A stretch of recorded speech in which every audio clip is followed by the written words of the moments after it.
If I had my way, everything would be so nice. This world would be like Paris. No, it would be a paradise. No one would ever have to say, I'm gonna get my wish someday. All one would have to do is say, this is my order, if you may. Welcome to another episode of the School Without Walls. I'm the founder and the producer of this program. This is an initiative of a nonprofit corporation called the Human Elevation Love Project. So often people feel that this is a part of the University of Arkansas at Pine Bluff. We are simply using the facilities at the University of Arkansas at Pine Bluff. I'll talk further about the Human Elevation Love Project, but my guest today is Dr. Charles Stewart. Dr. Stewart, glad to have you with us. Thank you. It's a pleasure to be with you today. And what I'm going to do, Dr. Stewart, I'm going to talk to the community a few minutes about my purpose here and the program, and then I'll interview you. Very right? Great. Thank you. Okay. As I said earlier, the School Without Walls is an initiative of a 501c3 corporation called the Human Elevation Love Project. The acronym is HELP. It was founded by me in order to do exactly what the acronyms say, is to help people in the community. So I have something that I'm going to read. HELP Inc. is a nonprofit 501c3 corporation. It is a charitable and educational organization which uses a variety of tools and techniques to reach the African American community. The acronym is HELP Inc. Currently, we have two programs which embody the vision of the founder. That's the School Without Walls and the Arkansas Delta Historical Research Project. The School Without Walls is designed to elevate the quality of education in our community. We have a phrase, without knowledge, a people perish.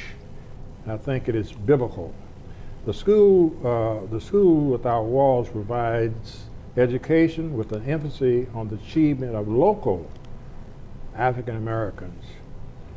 So often we look at persons at a distance as role models. So we want people to see our local people as role models. So I will segue into my interview with Dr. Stewart. He's an outstanding person, outstanding role model, and I've been acquainted for many years.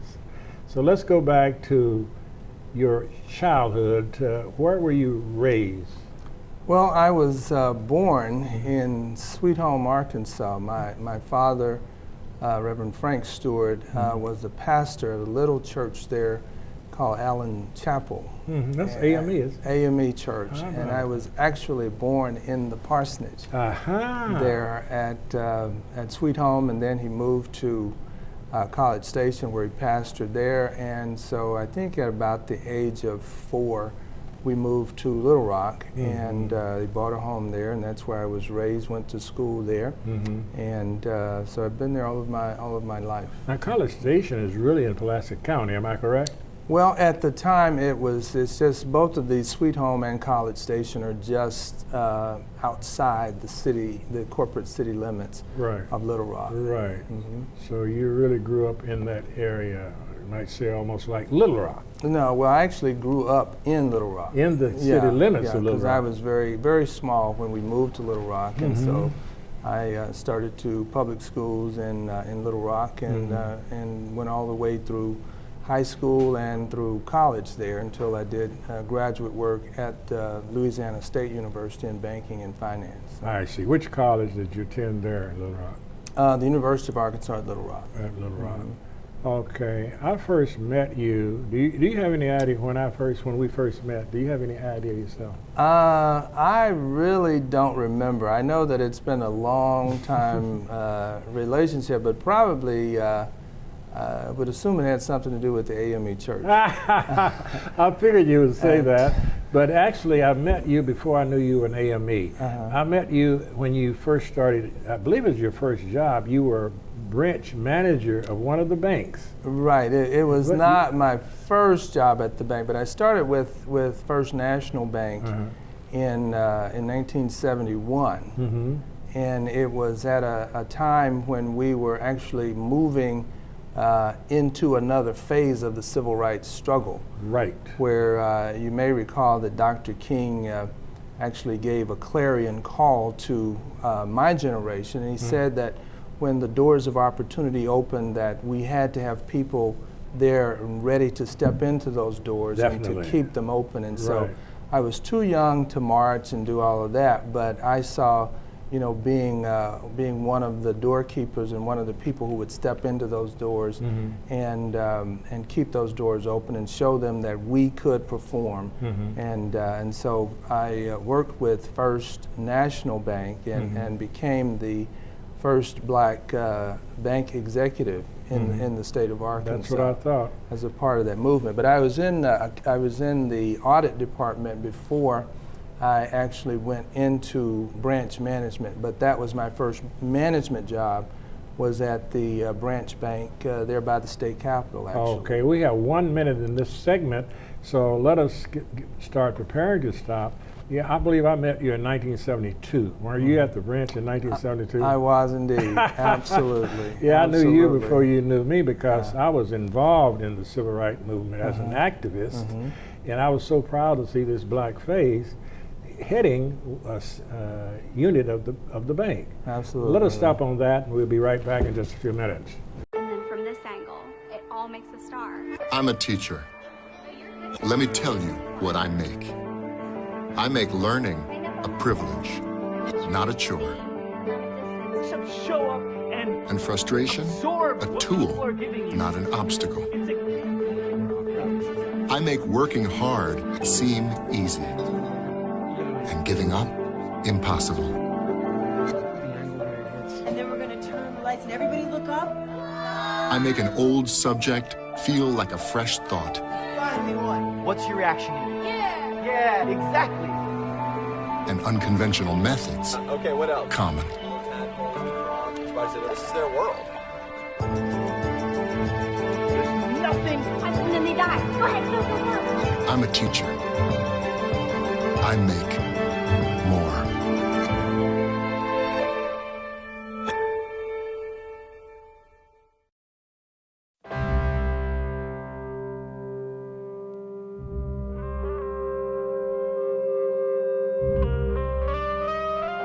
7,000 high school students drop out every school day. That's a line of desks more than 4 miles long. We can keep students in school. Visit boostup.org and take the first step.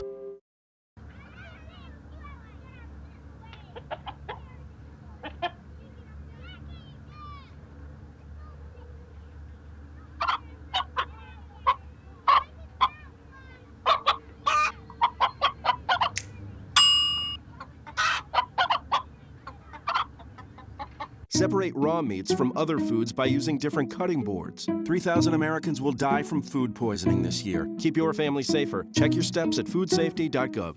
Those of you who have just joined us, I'm Antonio Hobbs, host of this educational program called The School Without Walls. My guest today is Dr. Charles Stewart, very, very outstanding role model for you young African American. Dr. Stewart, we were talking about your career, and had gotten to the branch bank, and you were the first African American administrator, I believe, for the bank.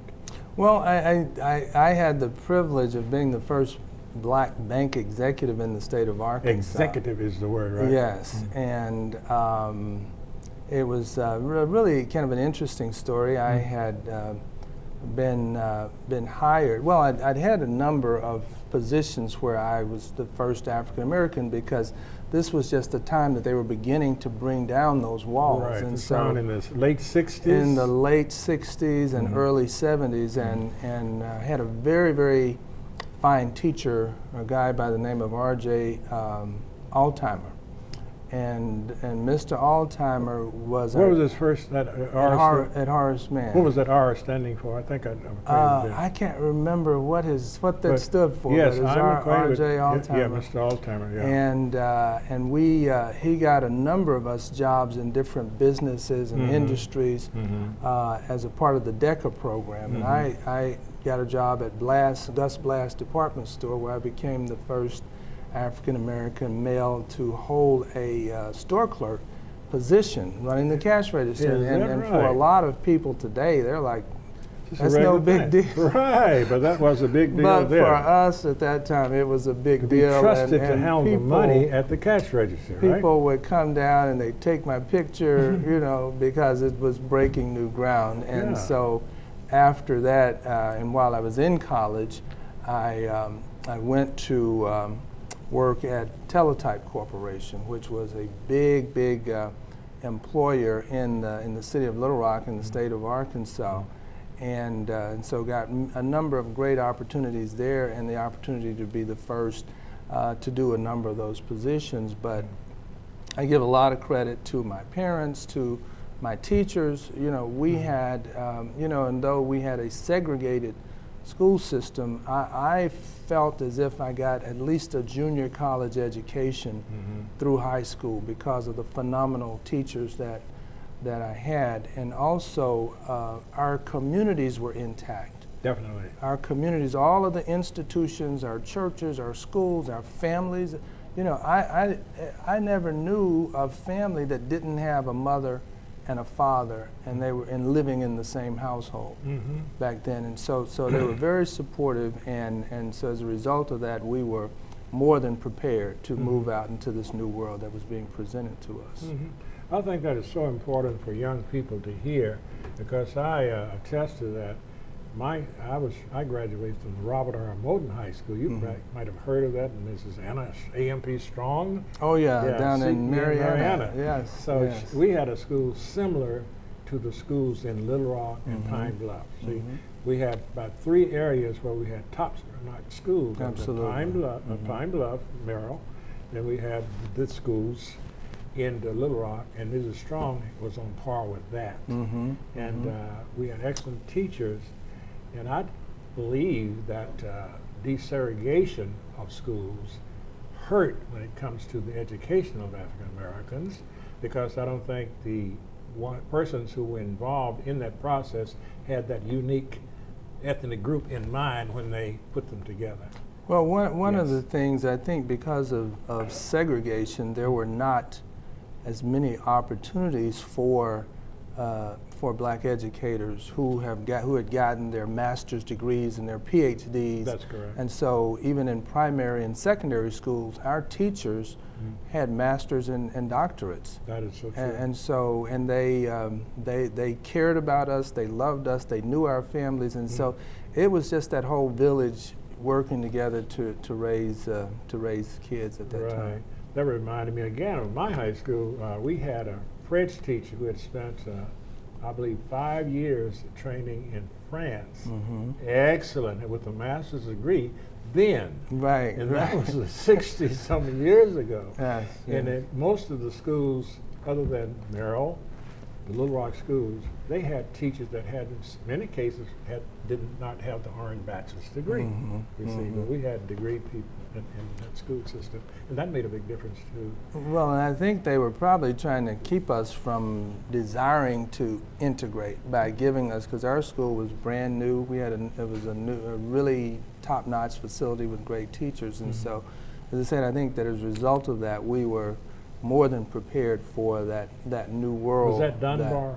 Well, Dunbar in elementary school, which was in junior high school, which was an outstanding institution, and then Horace Mann in high school. I see. Yeah. Now Dunbar, my daddy attended Dunbar, and it had I believe, went to 10th grade. I think so. Back in the day. Right. But not the 10th grade. I'm sorry. Junior college. Junior college. That's I think it did, for Junior sure. college. Yeah. That's way back, perhaps I guess before you were born. Yeah, yeah, and that was, but it had a great, it has a great reputation and a phenomenal alumni association of just some wonderful people who've achieved great things in life as well. Right. I was in Detroit some years ago and had an alumni meeting there. It looked like we had about, man, so many people were there. I just happened to being from Arkansas, I was invited. It was a large group there in Detroit, Michigan. Yeah, they're very proud of their school. Let's stop on this, and we'll be back in just a few minutes.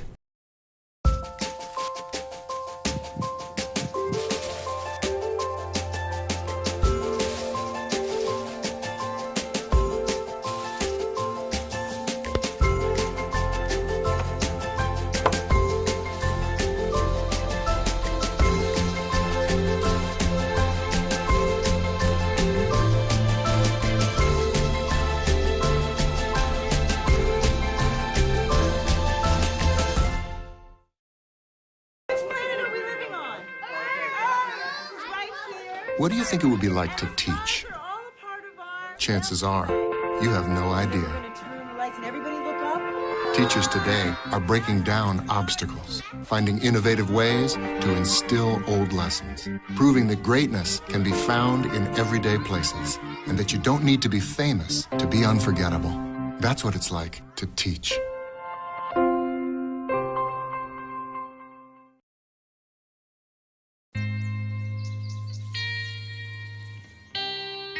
Time to wake up.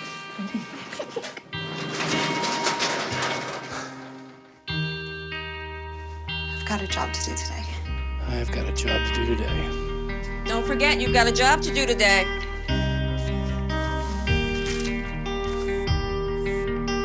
Hey, Mom.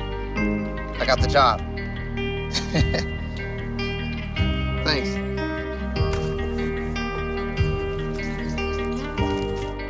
Got the job. Welcome aboard.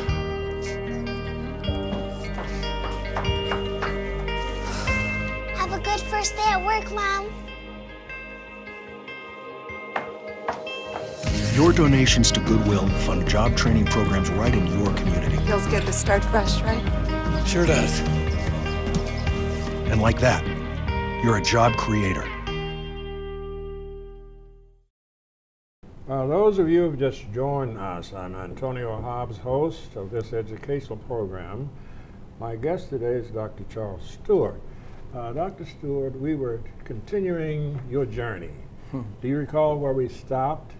Well, I think we stopped when I went to work at the Teletype Corporation. But I have a very, it's sort of a unique story with how I got out there, and that actually led me into banking. I was working at, as I said, Blast Department Store. Are you still in high school or college now? I'm in college, now, okay. in my second year of college, and I needed to get you know, a better job, and so I went out to Teletype to apply for a job working in the factory while I was in college.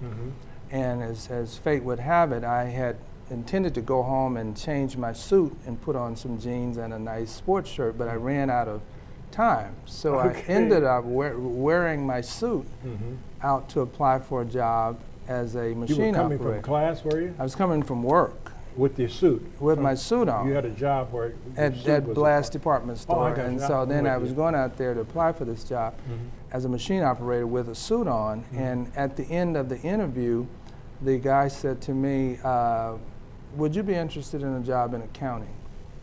And I had taken some accounting hours in college and so forth, so I was, you know, just glad to take that opportunity, and so I stayed out there for 3 years, and then the economy got bad, and so I got downgraded. I made it up to a grade 10, got downgraded, but it caused me to look at other opportunities, and so there was a thing called the Human Relations Council that was working to create these opportunities for African Americans, and I circulated my resume with them, and First National Bank was among the organizations that answered. And so, speaking of the human, Council on Human Relations, right? What year was that? Do you remember? It was in 1971. 1971. And I think it was 1979 I was elected chairman of that state organization. Well, it was a great, Elijah organization. Coleman. Absolutely, Coleman was a great part of that. He was the executive director, and I'd like to just share a little bit more information on that with the community. Governor Winthrop Rockefeller, the late Governor Winthrop Rockefeller, was the finance behind the initial money for that. He maintained the office and so forth, and he was a Republican. And it's interesting to me how the Republican Party has changed since his day. Well, he was very progressive and set up a long line of progressive governors for the state of Arkansas. And Arkansas has been very, very fortunate in that respect. And there are many avenues for African Americans to have opportunities under not Dr. Rockefeller, but Governor Rockefeller. I even worked in his second campaign, I believe it was, and met quite a few of the people that he had hired. But I just want to share that about the Council on Human Relations. That was a great organization, that brought a lot of opportunities for the African American community. And Elijah Coleman, who is a native of the late Elijah Coleman, native of Pine Bluff, became the executive director, and somewhere along the way, they elected me as the chairman of the state board. Great, it came through the, it was a part of the Arkansas Voters Education Project, and that was operated from that. How much time do we have? We have 3 minutes. All right, would you continue your journey, please? Well, as I said, starting with the bank, and one day the chairman of the board and the president, this was before I got my position in management, but they asked me to go to lunch, and I agreed, and they said, well, we know that you're going to school to be a lawyer. And they asked me that, right, I had been inspired by John Walker, who was a young attorney at the time, and so I was going to be a lawyer. And then they said, how many black lawyers are there in Arkansas? And I said, I don't know, maybe 20 or so. And they said, how many black bank executives are there? And I said, there aren't any. So they said, how would you like to be the first? And I said, well, that could be interesting. And then they said, if you will commit 3 years to this bank, we will make it very difficult for you to leave. And I retired 37 years later. So it was a great, a phenomenal career. I just thoroughly enjoyed it, and it took me to places far beyond anything that I had even the capacity to dream. And so it was a great opportunity. Let me ask you this. We had several, well, there are 2 black African Americans that I know here in Pine Bluff as in banking. Do you remember James Gain? I know the name. Yeah, he was one of the early ones here with Simmons First National Bank, and I didn't know whether you all were contemporaries or not. Seemed like the age might be pretty close. No, I think I knew Lowry. Lowry came much later than James. Well, I think my relationship was mostly with Lowry. And he's still with the bank. Right, sure. So James Gaines came before Lowry. Okay, we're going to stop in a few minutes. Randy, what we have, about 1 minute? I'm going to give you the last minute, and of course, we'll have a second segment. Your career in banking, let's talk about that until this next minute. Now, how long were you in the branch? I was at the branch for about 2 or 3 years, and then I went into marketing. You moved into the marketing division for the bank at the time.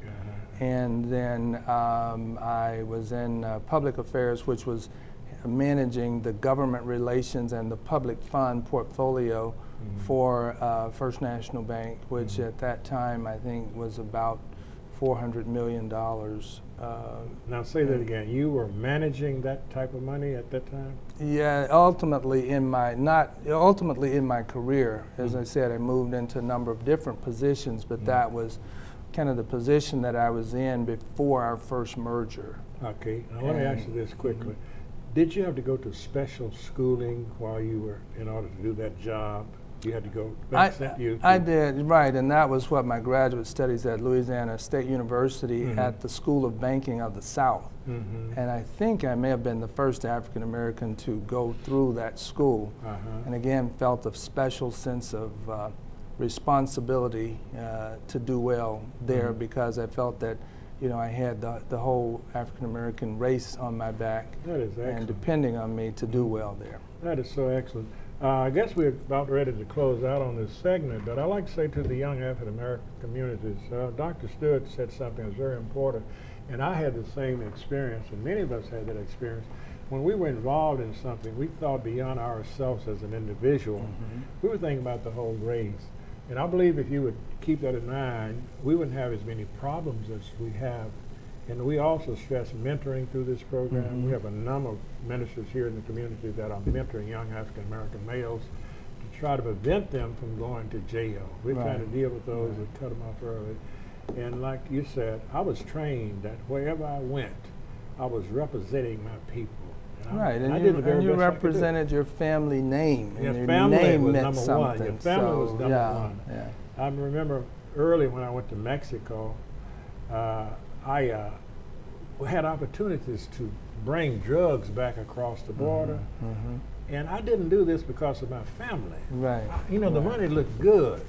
And I said, now, if I didn't have a family that would be ashamed of me, I might do this. Absolutely. But because of my family, I had the strength to say, lo siento mucho, I'm sorry, I can't do that. Randy, this should be ending this. So we'll be back in a few minutes with segment 2 of this program with Dr. Stewart.